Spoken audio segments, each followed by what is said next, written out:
Et Océane est notre invitée dans Studio 41. Bienvenue, merci d'être là. Merci de me recevoir. Vous allez bien? Ça va super, ça va super. Est-ce que c'était un bon choix, Whitney Houston, pour t'accueillir? Un bon choix, bah oui, vraiment. Très bon choix.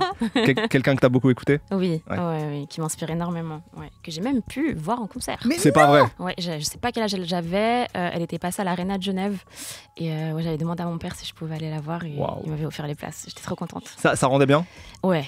Bah oui, franchement, oui. Et puis en plus, c'était à la période où elle était entre guillemets en fin de carrière et les gens disaient beaucoup de mal d'elle quand elle reprenait justement son titre phare I Will Always Love You. Et franchement, quand elle l'a fait à Genève, moi, j'ai failli pleurer, quoi. Enfin, après Whitney, ça reste Whitney, je peux pas dire du mal. Évidemment. Oh, je suis jalouse. Ouais. Ah la ouais, c'est quelque chose. C'est quelque chose. Là, t'as vu Michael, t'es la meuf, elle essaie de trouver d'autres trucs. Ok, tu nous auras pas là-dessus. On l'a pas vu non plus. Bon, Beyoncé, c'est aussi logiquement une autre, forcément, artiste de cœur. Est-ce que t'as pu écouter le dernier projet? Ouais. Franchement, elle m'a conquise. Hein. Ouais. Moi, comme je l'avais dit tout à l'heure, elle m'avait perdu un peu sur Renaissance.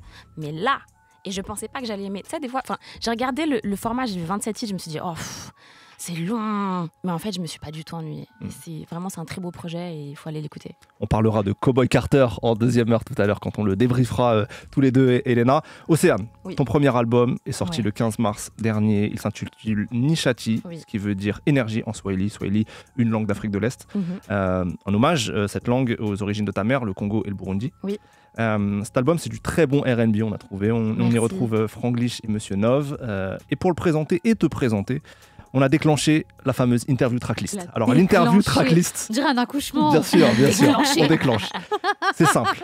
On prend chaque morceau de ton projet et on pose une question en rapport, soit avec le titre, soit avec des lyrics à l'intérieur, soit la musique, peu importe ce qui nous inspire, mais c'est l'occasion d'en savoir un peu plus sur toi et sur ta musique. Trop bien, ça te va? Let's go.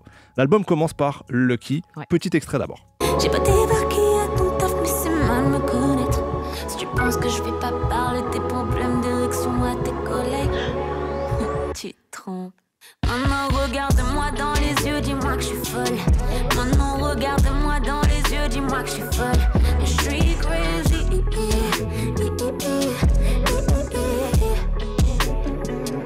Oh, maintenant regarde-moi dans les yeux, dis-moi que je suis folle. Maintenant regarde-moi dans les yeux, dis-moi que je suis folle. Je suis crazy.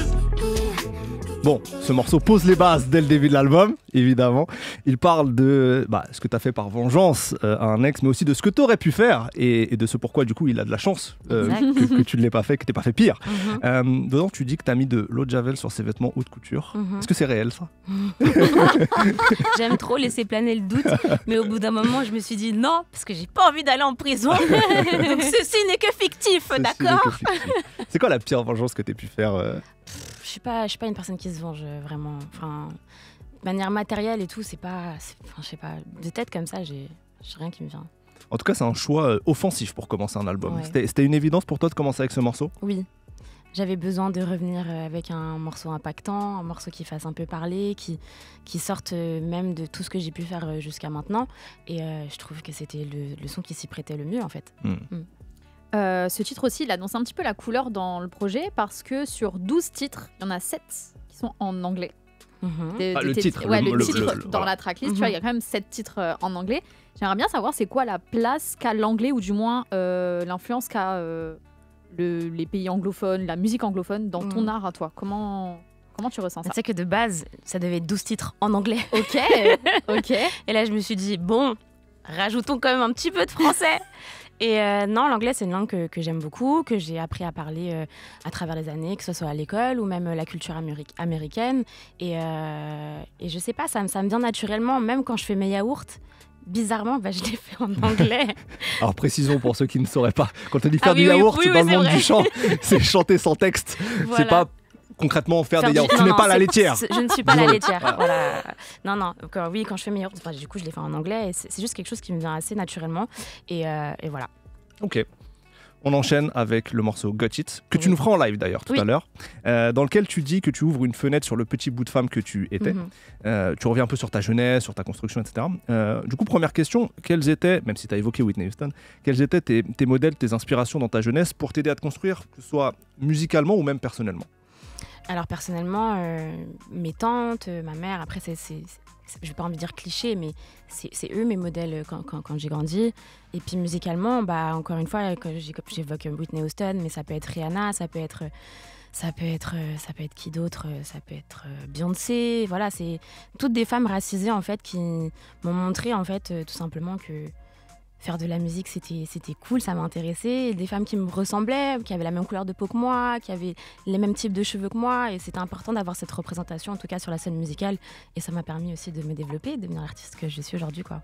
Les modèles que tu as cités pour l'instant, ils sont effectivement du côté américain plutôt. Est-ce qu'il y en avait dans nos cultures francophones? Bien sûr, à l'époque, je fais écho à Cherif Aluna, Kenza Farah, Wallen, voilà. C'est le même Laurie, j'étais très fan de Laurie à l'époque, donc ouais.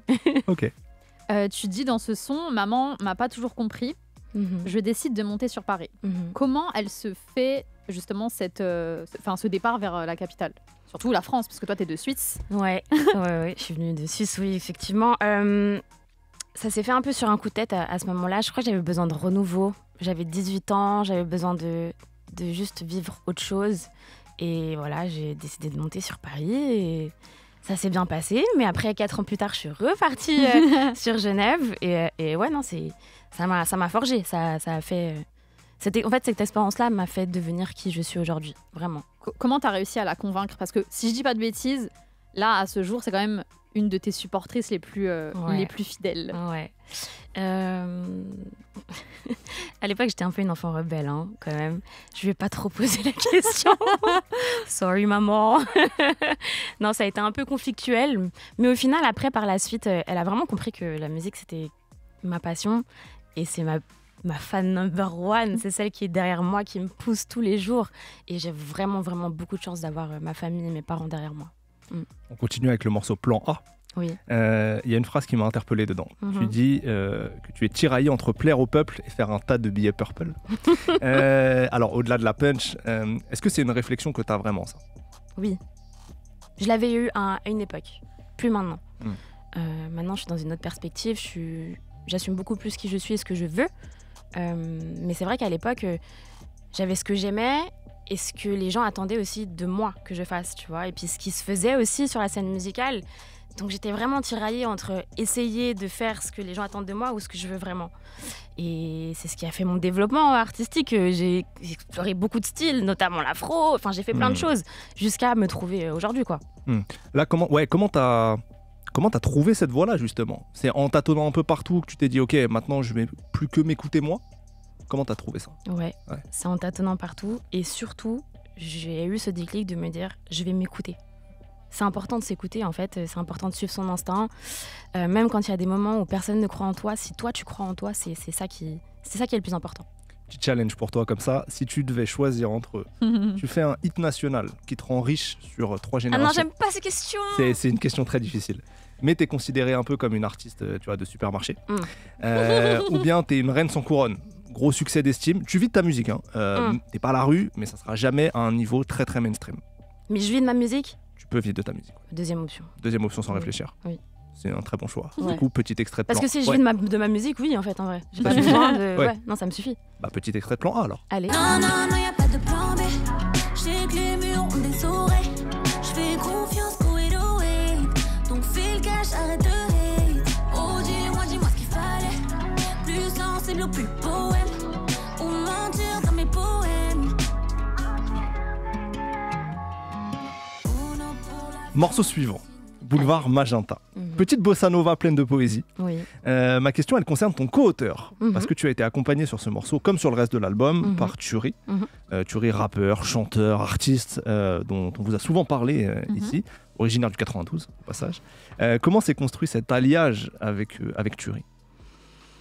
On avait un ami en commun et des personnes avec qui on bossait en commun. Et ces personnes-là, justement, elles me disaient « Mais il faut trop que je te présente Turi parce que ça peut vraiment bien matcher. » Et la présentation s'est faite. Et effectivement, encore une fois, je le dis à chaque fois, mais ça a été un coup de foudre amical et musical. Voilà. Et comment vous écrivez ensemble? Comment ça se passe une coécriture entre donc artiste R&B, Turi qui aussi navigue un peu dans le R&B, mais qui a une écriture rap aussi au départ. Comment vous concevez vos textes à deux? Ça passe par des heures de conversation. Ça passe par des idées qu'on essaye de mettre en commun. J'ai aussi ma patte, ma façon d'écrire, ce qui fait que quand j'ai vraiment une idée bien précise, je vais déjà commencer à écrire de mon côté. Et c'est vrai que lui va arriver. En fait, on se complète vraiment, vraiment dans tout. C'est un travail d'équipe et ouais, voilà. L'ossature part de toi, le début du texte, ça part de toi, Oui. et lui vient apporter des ajouts, etc. Exact. Ok. Et sur un texte comme Boulevard Magenta, c'est toi qui as l'idée, par exemple, au départ ? Ouais. Ouais. Ouais. Et qu'est-ce que ça t'a apporté de travailler avec lui maintenant dans ta musique ? Est-ce que ça a changé des mécanismes d'écriture que tu peux avoir ?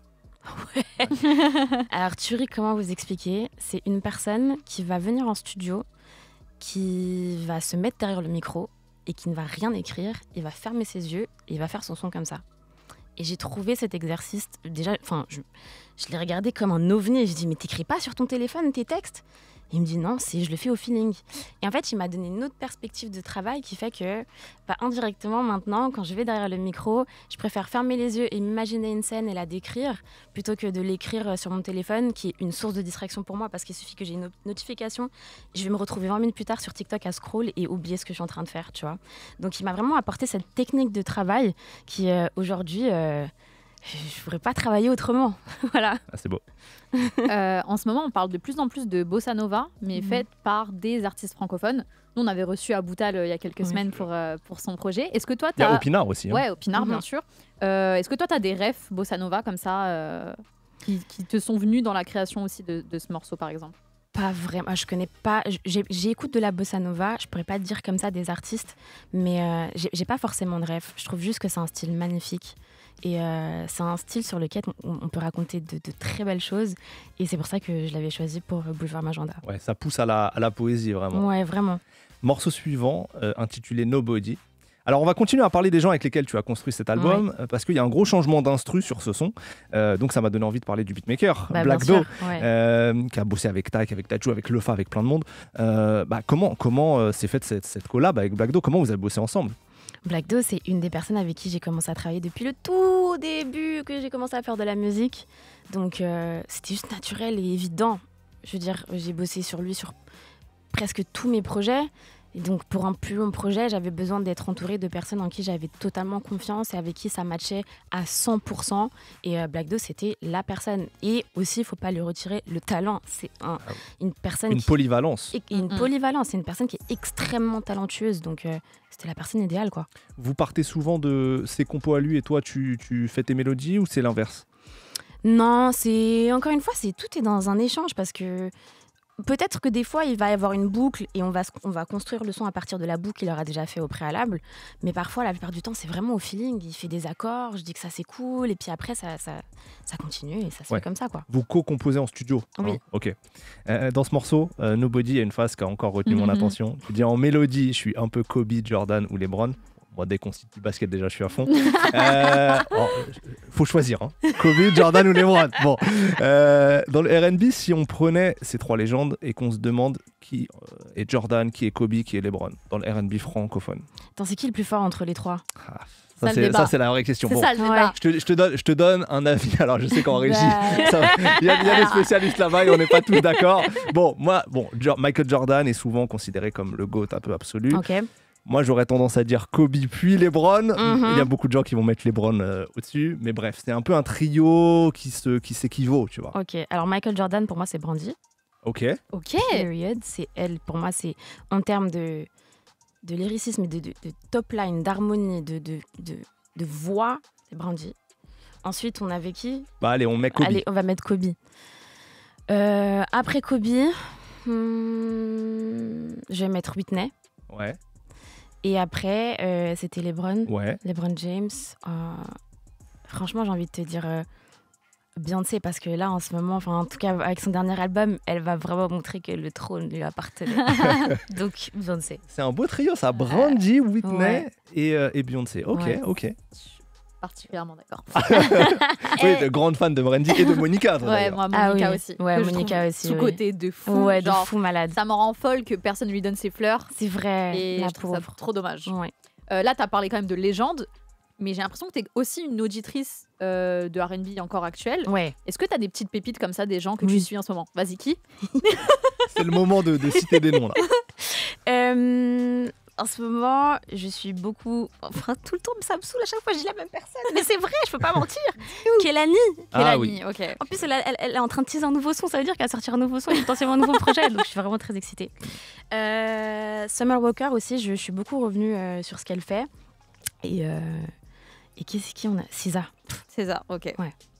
Vous dites SZA ou Alors, on a un gros... C'est bien que tu le dises parce qu'on a un grand débat. César tout court, en fait. SZA. Ouais, Moi, j'ai c'est souvent dit elle-même. 6. Ouais, mais non, mais c'est elle qui dit comme Reza. Bah, Ouais, mais c'est on- ça. SZA. Ah, ok. On peut peut-être contester sa version. Bah non. Je rigole. Elle-même se fait appeler César, Je les mecs. Non, mais Bon. je capte. En plus, c'est très fort parce que même en faisant un petit virage, entre guillemets, où maintenant beaucoup la considèrent même en pop star, bah, ça reste quand même TDI, la signature. Donc Bah c'est oui. c'est du R&B, les C'est mecs. du R&B.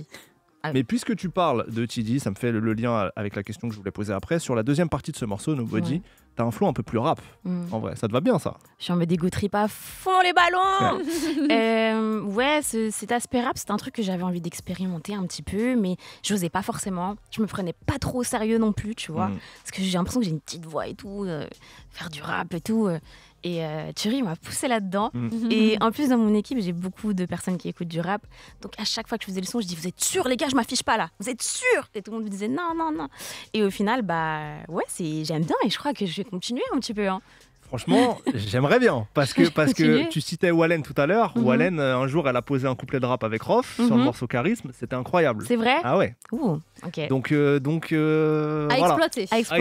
À exploiter. On va écouter ce morceau Nobody dans un instant, mais juste avant, évoquons un dernier morceau du projet, avant la deuxième partie, c'est le morceau suivant, Jeu d'enfant. Oui.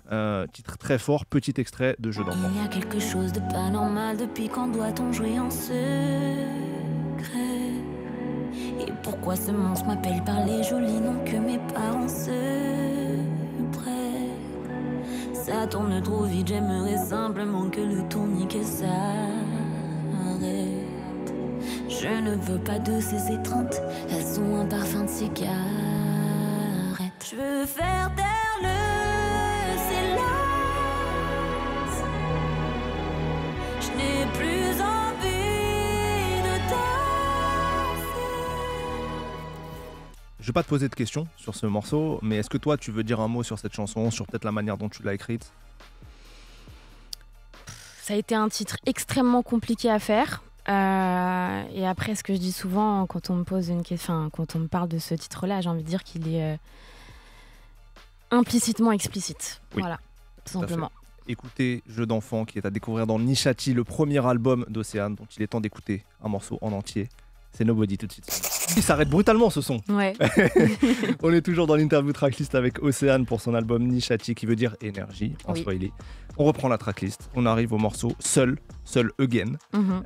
Ma question elle est simple, quelle énergie tu préfères entre l'écriture solo un peu dans ta chambre, le studio ou les concerts?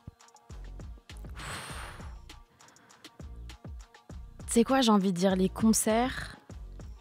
En fait, j'ai envie de dire concert parce que je peux m'imaginer, mais j'ai jamais eu un concert à moi, où c'était mon public. J'ai beaucoup fait de première partie, mais c'est vrai que l'énergie qu'il y a sur scène quand t'es avec des gens qui sont réceptifs à ce que tu fais, il y a un amour qui se crée qui est vraiment incroyable. Donc ouais. Il y a un concert qui arrive d'ailleurs, mais c'est sold Oui. out. Oui, Concert à Paris, c'est où? aux Les étoiles. Les Étoiles. C'est en juin. Oui, le 13. Elle est toute contente. Cheesecake ensuite. Ouais. Dessert délicieux. Oui, très bon. mais très bon. là, le mot fait référence un peu à autre chose. Voilà. Tu parles de tes goûts en matière d'hommes dans Oui. Cheesecake. Tu parles des hommes capables. Exact. C'est quoi pour toi un homme capable? Un homme capable, c'est un homme qui sait écouter, un homme qui a la foi et un homme qui sait communiquer aussi. Ne négligeons jamais la communication. Non, Très important. Très important. Premier featuring du projet qui arrive maintenant avec Franglish, le Oui. morceau Drive By. Franglish, notamment une preuve que la scène R&B revit bien hein, depuis quelques temps. C'est un peu la fin de la traversée du désert du R&B francophone. Est-ce que toi tu le ressens ça aussi, cette nouvelle, on peut dire hype du R&B depuis, allez quoi, 2 ans, 3 ans, je sais pas. Moi, je la ressens et c'est trop bien. C'est pour mon plus grand plaisir, ouais, vraiment. On parlait de scène tout à l'heure, et là, typiquement, c'est le genre de titre, tu vois, de Drive-By, que quand je te visualise sur scène, je me dis, waouh, faudrait trop qu'elle danse. Genre. Ouais. Ça, c'est une partie de moi. J'ai du mal à danser. Ok. En fait, je sais danser, je pense, tu vois. Mais faire des chorés et tout, comme Franglish fait, tu vois, je le regarde, je dis, mais apprends-moi, s'il te plaît. Moi aussi, j'ai envie de faire ça. Mais peut-être que si vous venez à mon concert, Aux vous aurez des étoiles. surprises. Ok, tu vois, Ça, c'est un teasing, ça. j'espérais entendre peut-être qu'il y aurait des gens qui t'accompagneraient parce que ce serait très très beau. Oui. Après, tu fais ce que tu veux, mais il y a des sons dans ton album qui se prêtent à ce genre d'ambiance. T'as pris ton billet, non? Tu peux pas m'offrir. Ouais, j'ai. Oh non, Non, mais c'est pas- On va trouver un petit truc. Je peux t'inquiète. venir danser sinon c'est la meuf. Là, tu vas trop loin tout de suite. C'est ça. Est-ce que quand t'es avec des mecs comme Franglish, qui sont des mecs très installés dans cette industrie, t'apprends des trucs quand tu bosses avec eux? Oui, bien sûr. T'apprends de tout et t'apprends en fait de tout le monde, que ce soit un grand artiste ou un plus petit artiste. Tout le monde a quelque chose à revendre et moi je regarde comme ça, et j'observe tout et je bois tout ce qu'on me dit. T'étais en studio avec lui, avec Franglish? Ouais. Ouais. Ouais. Est-ce qu'il a une manière de travailler qui était particulièrement, impressionnante ou remarquable? Il est rapide, Ouais. et il est très minutieux aussi. Ouais, très minutieux. Et est-ce que parfois, avec ces personnes-là, vous parlez construction de carrière un peu, tu vois, au-delà du musical, de l'artistique, est-ce qu'ils peuvent te donner des conseils sur comment aborder les choses, la suite? Oui, bien sûr. Et puis même moi, j'ai tendance à poser un peu des questions par rapport à leur parcours à eux et de juste demander à des personnes qui sont forcément passées par là, de se dire est-ce que c'est normal? Est-ce que toi aussi tu as vécu ça? Et donc du coup, juste d'apprendre à les connaître et de connaître un peu leurs anecdotes. Tu te dis, mais en fait, les artistes, ils passent tous par les mêmes phases au final. Donc c'est rassurant. Et ouais. C'est quoi les grands questionnements que toi, tu as eu là depuis le début de ta carrière, justement là-dessus, sur ta construction? Est-ce que j'ai fait le bon choix? Donc ça, je sais que oui, parce que je me vois pas faire autre chose et il y a que la musique qui me rend aussi heureuse. Mais c'est juste que, effectivement, c'est un truc que les gens peut-être se rendent pas forcément compte, mais un artiste ou une artiste en développement, c'est très compliqué à vivre. C'est le désert, Ouais. c'est aride. Ouais. T'aperçois un peu l'oasis là-bas, mais et juste persévérer et ne pas abandonner, je crois que c'est ce qui a été le plus dur pour moi. Et encore aujourd'hui, hein, parce que je suis pas non plus, tu vois. Ouais. Mais c'est important de le dire. C'est important. Il y a eu des déclics pour toi ces derniers temps où tu te dis, ok, là, ça, c'est des signaux qui me montrent que je suis dans la bonne direction. Ouais, quand par exemple mon projet, quand je vois tous les retours, je me dis heureusement que je me suis écoutée. Puis juste le fait que ça bouge, tu vois, ne serait-ce que vous m'invitiez. Enfin, je veux dire, c'est des petites étapes comme ça qui font que tu te dis ça bouge. Et ça, c'est cool.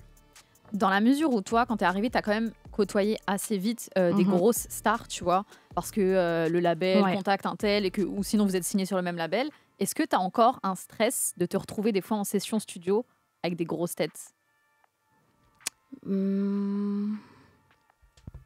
Pour l'instant, j'ai pas eu de mauvaise expérience dans le sens où Franglish et Neuve, ils ont une bonne énergie. Donc, et puis, en vrai, peur, un petit stress, oui, c'est normal, mais peur, non, pas vraiment, parce qu'en soi, on est ensemble. Enfin, je vois pas pourquoi je devrais avoir peur de toi, tu vois.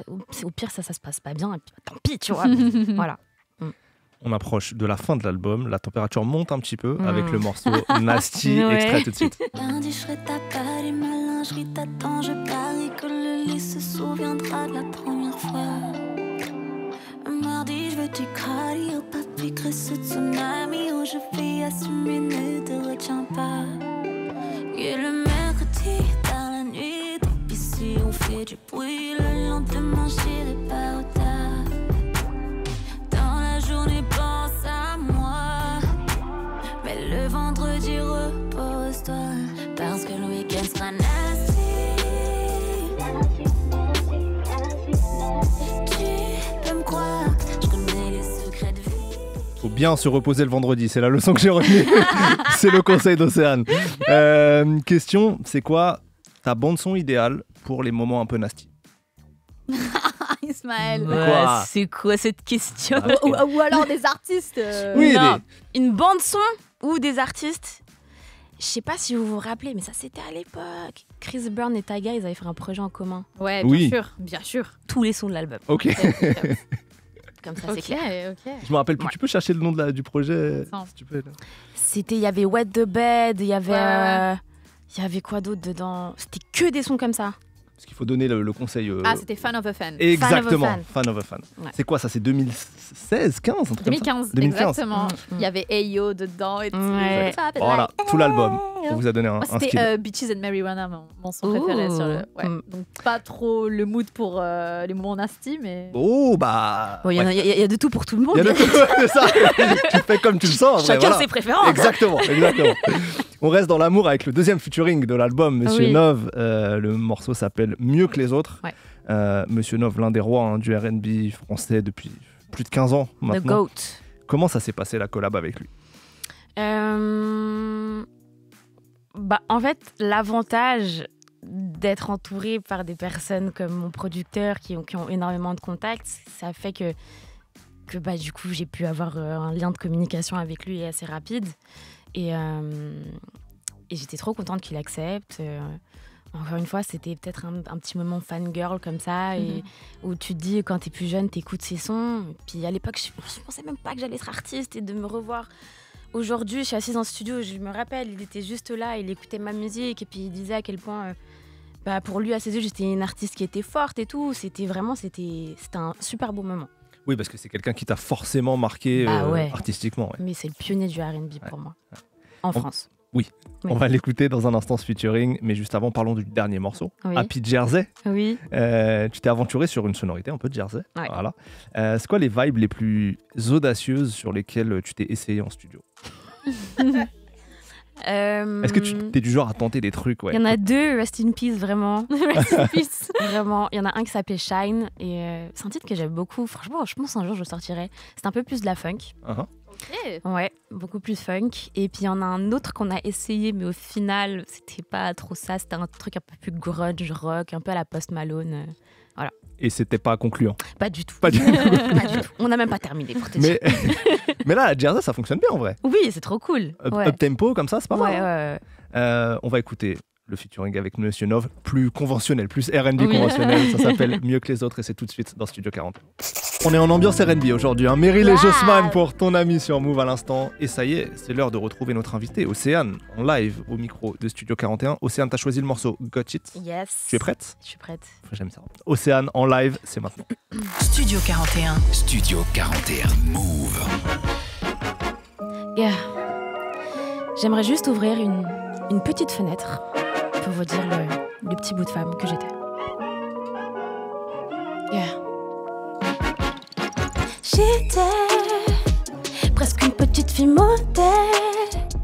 Je voulais rendre fier père et mère. J'étais pas populaire, mais j'avais quelques amis. Puis j'ai besoin de faire le vide. C'est comme ça quand on grandit vite. Maman m'a pas toujours compris. Je décide de monter sur Paris. On peut pas m'effacer comme un tatou. Je crois que mon drip est contagieux comme Achou. J'étais la première surprise, j'aime la foule. C'est mon second souffle, j'aime quand les... Je veux juste qu'on me comprenne tant que mon cœur s'ouvre. Strassez pas et je te montre ce qu'il y a en dessous. Je fais tomber le masque, je fais plus la clown. J'écoute la voix intérieure quand j'ai... I got it. Oh, say you got it, baby, I got it. Oh, say you got it. Ah, j'arrive sur la capitale, quelques galères où j'ai mal. Je fais tout pour garder mon calme à 2 doigts. Vu que j'ai déjà prise dans le risque, je continue à y croire. J'écoute pas tous les avis, je me suis pas fait que des amis. J'ai dû couper les ponts, c'est comme ça, c'est la vie. Je pouvais pas me laisser faire, j'ai dû montrer les canines. Maintenant j'en vois du feu quand je rentre en cabine. Je crois que mon drip est contagieux comme Achou. J'étais la première surprise, j'aime la foule. C'est mon second souffle, j'aime quand les... Je veux juste qu'on me comprenne tant que mon cœur s'ouvre. Strassez pas et je te montre ce qu'il y a en dessous. Je fais tomber le masque, je fais plus la clown. J'écoute la voix intérieure quand j'étouffe. Elle me dit yeah, yeah, yeah, yeah, I got it.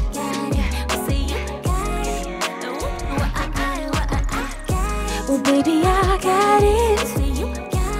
Oh say you got it. Yeah, baby, I got it. 41. Studio 41. Avec Ismaël et Elena. Move. J'avais envie de faire des vocalises. Je me suis retenu, mais j'avais envie. Si le micro était allumé, je pense que tous les deux, on aurait été là. Mais c'est pas ridicule. On aurait fait un trio de choc là. On fait les harmonies et tout, C'est t'inquiète ça. même pas. C'était Océane seul en live dans Studio 41, le morceau Got It. Merci pour ce live. Hein. Merci C'est incroyable. à vous. La vidéo sera dispo dans quelques jours sur l'Instagram de Move. Océane, on arrive bientôt à la fin Oui. de l'interview, mais puisque ton album s'appelle Nishati, ce qui veut dire énergie, en Swahili, on s'est dit qu'on allait terminer avec une petite interview en rapport avec les énergies. Allez. La session studio où tu as ressenti une énergie de fou, une énergie qui a dépassé d'autres sessions studio. Je pourrais pas te dire une session, mais je vais dire mon séminaire d'album. C'était où? Donc c'est toutes les sessions. Je pourrais même pas te dire. On s'est mis dans une campagne où je voulais vraiment que ce soit un endroit où limite on n'est pas de réseau quoi. Ouais. On sortait, on entendait les oiseaux chanter, il fallait sortir pour aller prendre du bois, pour aller mettre dans la cheminée et c'était les 4 jours les plus intenses de ma vie. Vraiment, c'était incroyable. C'était toi et Black Do? Il y avait moi, Black Do, Turi, Soum, Noémie, ma manager, et Toto, mon ingé son. Ok, et donc 4 jours, 4 jours. enfermé à la campagne. Ah oui. Ok. C'était Et trop bien. t'as quasiment produit l'album pendant ces 4 jours? Ouais, à 80%. Ah ouais, Oh, t'es efficace, rentable, hein. rentable. Purée. On est efficace. Oui. Non, mais c'est rapide. Ah non, mais ouais, c'est non, rapide. non, franchement, je pensais pas. En fait, en grosso modo, tout est pour tout. On a fait 2 séminaires de 4 et 5 jours et on avait terminé le projet. Après, bien évidemment, il y a toutes les petites retouches que tu dois Ouais. faire à travers l'année, refaire tes voix, par exemple, des trucs comme ça. Mais en vrai, le gros du gros, on l'a fait tellement rapidement. Et c'est pour ça que je parle beaucoup d'énergie parce que c'est l'énergie qu'on a créée tous ensemble qui a fait qu'il y avait une énergie de travail, des cerveaux qui se mélangeaient, qui réfléchissaient et c'était waouh. Voilà. Ça veut surtout dire que t'as très peu jeté dans tout ce que t'as fait. Ouais. Franchement, on a jeté... À part Shine, peut-être, et du coup... R.I.P. Shine. Et vraiment, je l'aimais ce soir. Mais c'est juste qu'il faisait trop extraterrestre dans le projet, donc voilà. Mais on en a jeté peut-être 3-4. En gros, ouais, 3-4. Peut-être que tu as déjà répondu à ma question que je vais poser tout à l'heure, mais qui est la personne qui t'encourage le plus? Ma mère. Voilà. Ouais. Je le savais. Ouais, ma mère. Franchement. Big up maman. Big up maman. Maman, je t'aime si tu passes par là. Ah, c'est beau, c'est beau. Moi aussi, maman, je t'aime. Moi aussi. Voilà. C'est l'occasion, c'est Dites l'occasion. à vos mamans que vous les aimez, C'est vrai. c'est hyper important. Méga important. Le concert, la scène où l'énergie était la plus incroyable. Ouh. Je crois que c'était sur la tournée d'Adjou. Et il me semble que c'était à Marseille. C'était dingue.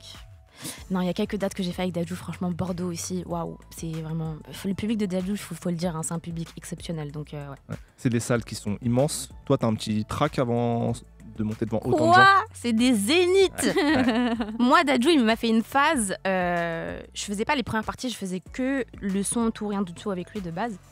Et juste avant Bruxelles, mais littéralement, le jour avant, il m'a dit « Hey, demain, tu fais les premières parties ». C'était fini. Et j'ai commencé à Bruxelles, qui était l'une des plus grosses salles d'ailleurs. Et franchement, j'ai cru que j'allais me vomir dessus. Et puis après, bien évidemment, plus les jours passent, bon, t'as moins envie de vomir, mais t'as envie de tomber dans les pommes. Et après, jusqu'à ce que tu te rends compte que ça devient une routine, quoi. Ouais. Mais j'ai toujours le petit track. C'est quoi le meilleur album pour toi quand t'as besoin de t'inspirer? Qu'est-ce que tu vas écouter? Quand j'ai besoin de m'inspirer, j'ai pas un album en référence. J'écoute beaucoup de sons, mais j'ai pas un album précis. Non, je mens. Il y en a un de Division, de Morning After, je crois qu'il s'appelle. Ok. Et c'est un album qui m'a bluffé, tarté. C'est un album que j'écouterai encore et encore et encore et encore, juste parce qu'il est trop bien construit. La rencontre la plus impressionnante que tu aies pu faire jusqu'à présent dans ta carrière? À part nous, hein, bien sûr. Là, Impressionnante? Elle n'est impressionnée par personne. Non, c'est pas vrai. Mais moi, je black out. Ok. Tu n'es plus là. Je suis plus là. Tu quittes ton corps. Mon cerveau, il enlève des parties qui sont un peu trop gênantes pour moi ou qui sont un peu trop... Je comprends. Tu vois? Mais là, comme ça, du tac au tac, franchement... Mais tous, en fait, tous les artistes avec qui j'ai collaboré, en vrai. bonne réponse. Ouais. Bonne réponse diplomatique, mais bonne Non, réponse. mais c'est vrai. La meilleure chanson pour se remettre d'une rupture? Love de Keisha Cole. Oh, Oh purée. oui. Alors là, oui. mon gars, Mais tu pitié. cries. mais toutes tes forces. Et après, c'est bon, je te jure, après, tu te sens mieux. Alors on est connecté parce que en deuxième partie d'émission, on a un instant classique où on passe des classiques et je crois que tu as choisi un morceau de Kesha Cole Ouais. aujourd'hui. C'est vrai, lequel Long Way Down. Je me rappelle plus comment il fait. Baby, baby, baby. Peut-être un baby, petit it's extrait, a long, Mélissa, long, si tu l'as. long, long. On va le prémettre. Long Voilà. way down. Ça arrive. Voilà. Bon, en attendant, je pose une petite question. Vas-y. Allez. Là, c'était pour la rupture amoureuse. Est-ce que t'as une chanson qui, par contre, te donne envie de tomber amoureuse? D'y croire, genre. Ouais.